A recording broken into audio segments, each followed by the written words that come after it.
Oh, how y'all doing on this lovely Friday? I'm doing okay. My cat's over here wallowing in the dirt. What are you doing in the dirt? Anyways, I'm not going to keep y'all too long, but I wanted to get on here and say that in my 9 years of driving, I haven't really dealt with that many companies. And this last company I was with, I'm not going to mention their name. Y'all know who you are. They know who they are, and y'all know who they are. But if I was told that I needed to drive like an Amazon driver to stay on with them, I would have probably never went to work for them. The only reason why I actually went to work for them was my buddy Dave. And that is 100% true.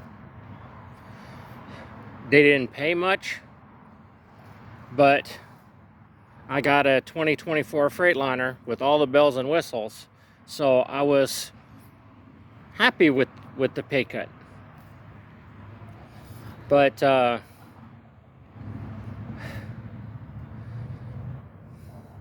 I was, making appointments on time and doing what I thought was real good.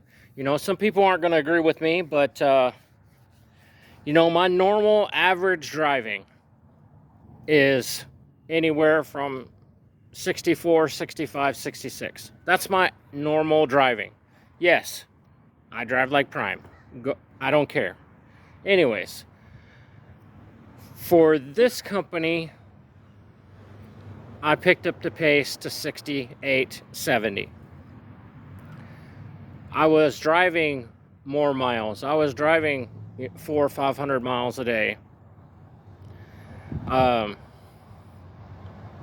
to make the deliveries because they had a shorter time delivery window. I was still making deliveries on time. Only there was a couple of times that I had to get the appointment reset because of traffic, because of weather. It's wintertime. Can't tell it in Texas right now. It's 70 degrees outside, but it's wintertime still. And I don't know. But I was called in the office. Now I had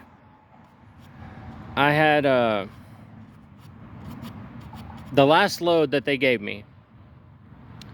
Well, we'll start with the last two loads that they gave me. I had a day and a half to go 1,200 miles. And that was getting loaded and getting out of Houston to go 1,200 miles. It took me a couple of hours to get to the pickup. It took me 3 hours to get loaded, and then it took me 3 hours to get out of Houston. I drove 450 miles and parked.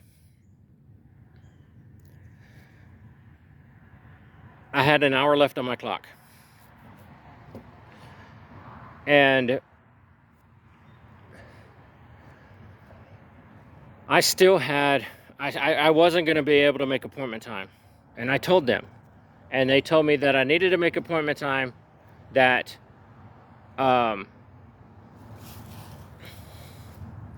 no exceptions, no excuses. There was no way I could make it. So anyways, they ended up resetting the appointment. I made the delivery. I picked up the next load. And that load, I had 1,600 miles to go 5 days. First day, I did 300 miles. Second day, I did 400. Next day, I did 400. I parked and asked. It delivered on Tuesday. I parked and asked on Sunday do you want me to try to deliver this on Monday? Because the place I was delivering to, it's pretty much an open window, whenever you can get it there. But I asked them, do you want me to deliver this on Monday, or do you want me to bring it to the yard? I was told delivered on Monday. Okay. I went to sleep. I got up. I checked the weather. It was kind of snowing a little bit. I got up, took off for delivery. It started complete whiteout in Idaho. I'm doing 35 miles an hour for about 20 miles. Cars are in the ditch. Cars are sliding, fishtailing. Luckily, I had weight on me. So anyways, we got out of that, and it turned into slush. So I was driving anywhere from 50 to 55 miles an hour all the way back, all the way to what I thought was the place. In the middle of all that, I get another message, hey, forget about delivering it, bring it to the yard. So that's what I was getting at. Now I'm driving 50 to 55 miles an hour, bringing it back to the yard. I get to the yard, I barely get the trailer dropped, and I get a message. Hey, Bill, come inside, we need to have a meeting.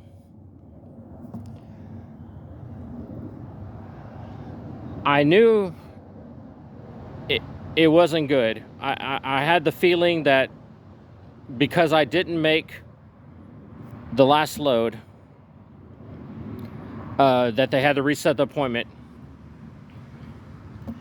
I was gonna get verbaled or written up or something. I went inside, and basically I got a verbal reprimand that I'm not a driver. OTR is not for everyone. You don't have enough hustle. We've got to let you go. You're not driving as many miles as we want you to. You know, the 300, 400, 500 miles a day, that we don't do that here. You know, and then driving back to the yard, you were only doing 55 miles an hour. We don't do that here. And I was called not a driver, not once, but 4 times. Guys, let me tell you. You know, it took everything I had not to speak up. I know most of y'all would have, but I don't.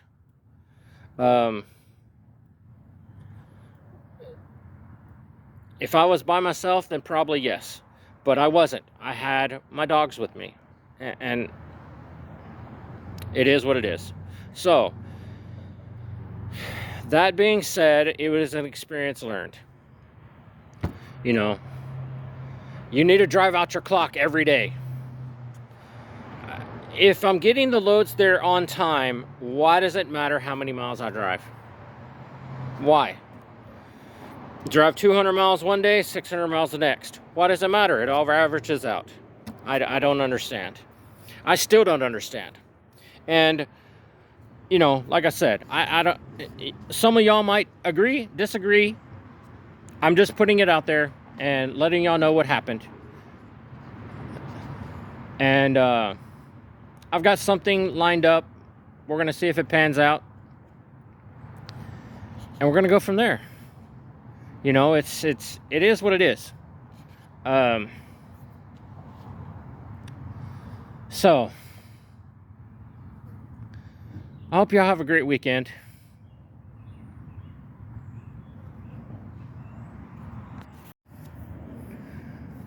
So, almost forgot. One more thing. 2 more things. 3 more things. 4 more things? I don't know. Anyways, almost forgot. So, if you're still watching, it was $800 to get home. My buddy Scott, we actually went to work with me there, he had another job lined up. So, basically, I got let go and he quit. So, if it wasn't for him, I wouldn't have been able to get my dogs home. Because you could only allowed one dog per traveler on the flight home. So he took one and I took one. So for me, it was $400 to fly, and it was $200 per dog. 125 basically for the ticket, and then like $58-$60 for the carrier. So a couple hundred a piece. So it cost me $800 to get back home, and I put all my stuff in storage in Idaho, which I've got to go and get. So yeah. Bye again.